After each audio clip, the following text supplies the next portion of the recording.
오늘 본문의 말씀은 북이스라엘과 아람의 3차 전쟁에 대한 말씀입니다.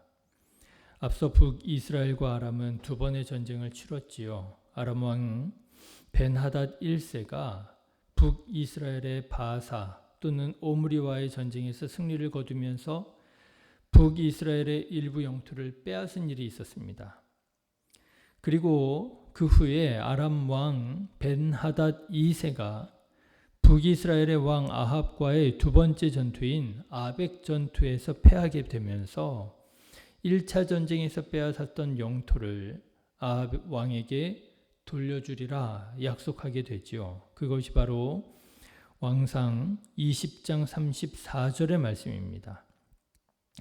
그런데 3년이 지나도록 이 아람 왕 벤하닷이 땅들을 돌려주지를 않는 거예요. 그것이 바로 오늘 1절의 말씀입니다. 아람과 이스라엘 사이에 전쟁이 없이 3년을 지냈더라. 3년이 지나는 동안에 전쟁이 없이 평화롭게 지내는 듯 했지만 문제는 벤하닷이 약속을 지키지 않았다라고 하는 것이지요. 그 대표적인 영토가 바로 길르앗 라못이었습니다.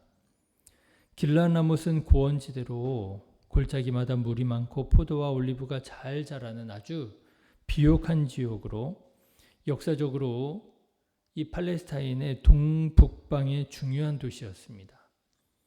그래서 성경에서 보면 이 길르앗 라못은 요단 동편에 위치한 세 도피성 중에 한 곳이었고 레위인들이 거주하는 곳이었고 또 솔로몬 시대에는 지방 장관이 거주하는 행정 중심지였습니다. 아주 중요한 곳이었지요. 그런데 이 길르앗 라못을 비롯한 이 벤하닷 2세가 아합 왕에게 돌려주겠다고 약속한 영토를 돌려주질 않는 거예요. 왜 돌려주지 않았느냐? 사실 역사적으로 보면 그 3년 동안 아주 급박한 일들이 있었던 모양입니다. 당시 메소포타미아 지역에 아수르라고 하는 강력한 나라가 일어나게 됩니다. 살마네셀 3세라고 하는 사람이 영토를 점점 확장하고 있었는데 그의 영향력이 팔레스타인에 미치게 된 거예요. 그래서 팔레스타인 지역에 있었던 여러 나라들이 동맹을 맺을 필요가 있었고 동맹하여 이 아수르에 대항할 필요가 있었고 그래서 아합과 벤하닷도 이 동맹에 참여해서 이 살마네셀 3세를 오론테스 강변의 카르카르라고 하는 곳에서 물리치는 그런 일들을 벌이게 됩니다. 전략적인 동맹 관계에 있었던 거지요. 그런데 이렇게 아수르라고 하는 강력한 외부의 위협을 제거하고 나자 더 이상 이제는 동맹 관계가 소용이 없어지게 된 것입니다. 팔레스타인 각 나라들은 또다시 복잡한 셈법에 매달리게 되었고 이제 아람 왕 벤하닷은 이쯤 되니까 내가 왜 영토를 돌려줘야 되겠나? 들어갈 때 마음이 다르고 나올 때 마음이 다른 것처럼 이제는 돌려줄 마음을 갖지 못하게 되었던 것입니다. 그러자 아합 왕이 약속을 이행하지 않은 벤하닷을 공격하고자 하는데 혼자만의 힘으로는 벤하닷을 정벌하기가 벅차다고 생각했던지 남유다의 왕 여호사밧에게 동맹을 맺고 같이 공격을 하자고 하는 그런 말을 하게 되죠. 그것이 바로 오늘 4절의 말씀입니다. 여호사밧에게 이르되 당신은 나와 함께 길르앗 라못으로 가서 싸우시겠느냐. 저 벤하닷이 나에게 길르앗 라못 우리의 옛 영토를 돌려주겠다고 반환하겠다고 분명히 얘기했는데 약속을 지키지 않고 있는데 우리 함께 길르앗 라못을 공격하면 어떻겠습니까? 그렇게 제안을 하게 된 것입니다. 이 제안을 들은 여호사밧 왕은 하나님의 뜻을 먼저 구하는 것이 어떻겠느냐고 말을 하죠. 5절 말씀을 보십시오. 여호사밧이 또 이스라엘 왕에게 이르되 청하건대 먼저 여호와의 말씀이 어떠하신지 물어보소서. 참 지혜로운 대처라고 하지 않을 수가 없습니다. 먼저 하나님의 뜻을 구하자 하는 이 생각, 이 마음 너무나도 귀하지요. 그런데 안타까운 것은 뭐냐? 사람들이 하나님의 뜻을 어떻게 구하는지, 하나님의 뜻을 어떻게 받아들여야 하는지 잘 모르더라라고 하는 것입니다. 보십시오. 아합은 하나님의 뜻을 구한다면서 무려 400명이나 되는 선지자들을 불러 모았습니다. 6절 말씀을 보십시오. 이스라엘의 왕이 이에 선지자 400명쯤을 모으고 그들에게 이르되 내가 길라나못에 가서 싸우랴 말랴. 선지자들에게 물어요. 그런데 이 선지자 400명들이 한 목소리로 대답을 합니다. 그들이 이르되 올라가소서 주께서 그 성읍을 왕의 손에 넘기시리이다. 선지자들이 한 목소리로 하나님께서 당신과 함께 하실 겁니다. 당신을 이 전쟁에서 승리하게 하실 것입니다. 담대한 마음을 가지고 올라가 싸우십시오 라고 말을 하는 거예요. 자, 여러분 어떻습니까? 400명이나 되는 선지자들이 이렇게 한 목소리로 하나님의 뜻을 말하니 이것이야말로 정말 하나님의 뜻이 아니겠습니까? 그런데 남유다의 왕 여호사밧은 뭔가 조금 이상함을 느꼈던 모양입니다. 그래서 다른 선지자는 없냐고 물었더니 아합이 자기에게 늘 불리한 예언을 하는 선지자가 있다고 말을 합니다. 그래서 아예 그 선지자는 부르지도 않았던 모양입니다. 이게 문제예요. 늘 자기에게 불리한 예언을 하는 선지자가 있는데 그 선지자는 불러 뭐 하겠느냐 이거죠. 어차피 그는 나에게 불리한 예언을 할 테니 그 선지자는 부르지도 않았다. 다시 말하자면 늘 자기가 듣고 싶어하는 말을 해주는 선지자들만 불러 모았던 것입니다. 이에 여호사밧이 그 선지자 미가야도 불러 그에게 하나님의 뜻을 구해보자고 말을 하게 되지요. 그래서 불렀더니 아니나 다를까 여호사밧이 미가야를 불러오자 미가야는 짐짓 어용 선지자들이 하는 것처럼 그렇게 예언하는 척하다가 결국 하나님의 뜻을 전하게 됩니다. 17절 말씀이지요. 그가 이르되 내가 보니 온 이스라엘이 목자 없는 양같이 산에 흩어졌는데 여호와의 말씀이 이 무리에게 주인이 없으니 각각 평안히 자기의 집으로 돌아갈 것이니라 하셨나이다. 여러분 어떻습니까? 또 아합에게 불길한 예언을 한 것입니다. 그러니 여러분 이것이 그냥 사람들이 볼 때는 어떻게 보일 수 있겠어요? 미가야 선지자가 하나님의 뜻을 전하지 않고 아합 왕에 대한 개인적인 감정으로 하나님의 뜻을 전하는 것처럼 보일 수 있지 않겠습니까? 저 미가야는 원래 그래. 미가야는 이 아합 왕에게 좋은 예언을 한 적이 없어. 늘 저렇게 부정적이야. 어쩌면 사람이 저렇게 부정적인지. 저 개인적으로 무슨 억하 감정이 있어서 저러는 거 아니야? 다른 선지자들 봐봐. 무려 400명이나 되는 선지자들이 한결같이 아주 긍정적인 대답을 해주는데 꼭 미가야만 저러고 있다고 말이지. 결국 아합 왕과 여호사밧 왕은 미가야 선지자가 전하는 하나님의 말씀을 듣지 않고 400명 선지자들이 말하는 대로 하나님께서 승리하게 하실 줄 알고 그렇게 믿고 길르앗라못을 공격하게 됩니다. 어떻게 되었을까요?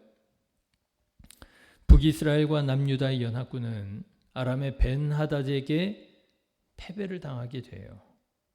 그냥 패배가 아닙니다.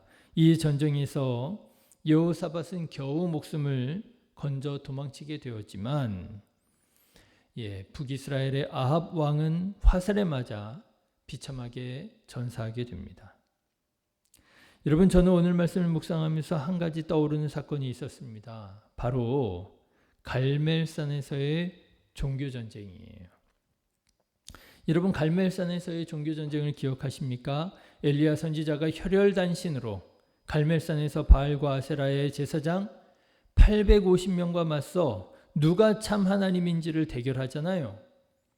그래서 하나님이 참 하나님이시라고 하는 사실을 아합 왕과 모든 이스라엘 백성들에게 보여주었잖아요.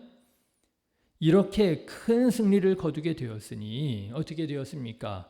아합 왕을 비롯한 이스라엘 백성들이 하나님께로 다시 돌아오게 되었으리라 기대되지 않았겠습니까? 네, 그렇게 되는 것처럼 보였습니다. 오늘 본문의 말씀을 보십시오. 이제는 바알과 아세라의 제사장들을 부르는 것이 아닙니다. 하나님의 선지자라고 하는 400명의 선지자들을 불러 모았습니다. 보기에는 아합이 하나님을 경외하는 왕인 것처럼 변한 것입니다. 그런데 문제는 무엇입니까?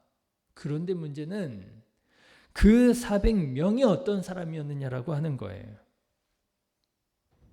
그 400명의 선지자들은 아까도 말씀드린 것처럼 하나님의 뜻을 온전히 전하는 하나님의 선지자들이 아니라 자기가 듣고 싶어하는 말을 해주는 어용 선지자들이었다라고 하는 것이 문제입니다.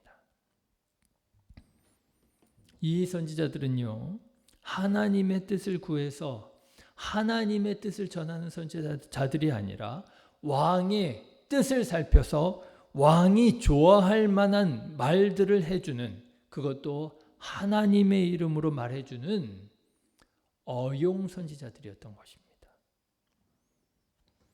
그래서 이 선지자들은 왕이 질문하는 것을 딱 보고 어떻게 하는 거예요? 왕이 듣고 싶어하는 얘기가 이 얘기겠구나 하면 그 얘기를 하나님의 이름으로 해주는 사람들이었던 거예요. 길르앗 라못을 되찾고 싶구나. 길르앗 라못에 가서 전쟁하고 싶구나. 그러면 하나님께서 당신과 함께 하실 것입니다. 하나님께서 당신에게 승리하게 하실 것입니다. 하나님이 당신에게 복을 주실 것입니다. 믿음을 가지십시오. 담대하십시오. 가서 싸우십시오. 왕이 듣고 싶어하는 얘기를 해주는 사람들이었던 거예요. 아합 왕도 하나도 달라지지 않은 것이, 결국 아합 왕은 참 이스라엘의 왕이신 하나님의 말씀을 듣지 않고 미가야가 전하는 하나님의 말씀을 경외하지 않고 여전히 바알과 아세라의 850명 제사장들이나 사실상 마찬가지인 어용 선지자 400명의 말을 들으면서 하나님의 통치를 거부하고 자기 마음대로 이스라엘을 다스리고 있었던 것입니다. 그런데 여러분, 혹시 오늘 우리도 아합과 같은 마음으로 신앙생활하고 있는 것은 아닌지요? 분명 우리는 바알과 아세라는 믿지 않습니다. 바알과 아세라의 제사장들 쫓아다니지 않습니다. 그들을 의지하지 않습니다. 우리는 분명 하나님을 믿고 하나님의 선지자라고 하는 목사님들의 말씀을 듣고 있습니다.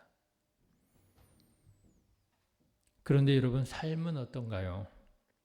과연 하나님의 말씀에 순종하고 있는지요? 정말 하나님의 말씀에 순종하고 있습니까? 아니면 내가 듣고 싶은 하나님의 말씀만 들으며 내가 원하는 삶을 내 마음대로 살아가고 있습니까? 제가 보면은요, 그런 경향이 있는 것 같아요.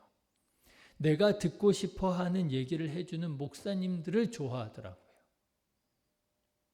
내가 듣고 싶어 하는 얘기들을 해주는 목사님, 내가 원하는 얘기를 해주는 목사님, 그것도 하나님의 이름으로 해주는 그런 목사님들의 말씀을 좋아하더라고요. 내가 이렇게 하고 싶어요? 그런데 오늘 말씀을 들어보니까 내가 하고 싶은 그 어떤 마음과 딱 맞는 얘기를 해주는 거예요. 그러면 은혜 받는 거예요. 오늘 목사님 은혜 받았습니다. 그런데 내가 하고 싶은 마음이 있는데 그 마음과 영 맞지 않는 것 같은 그런 말씀을 전하시는 거예요. 그러면 은혜 받지 못했다는 거예요. 오늘은 은혜가 별로 되지 않았다고. 오늘은 하나님의 말씀이 어떻게 잘 들리지가 않는다고. 오늘은 목사님이 무슨 말을 하는지 모르겠다고. 왜요?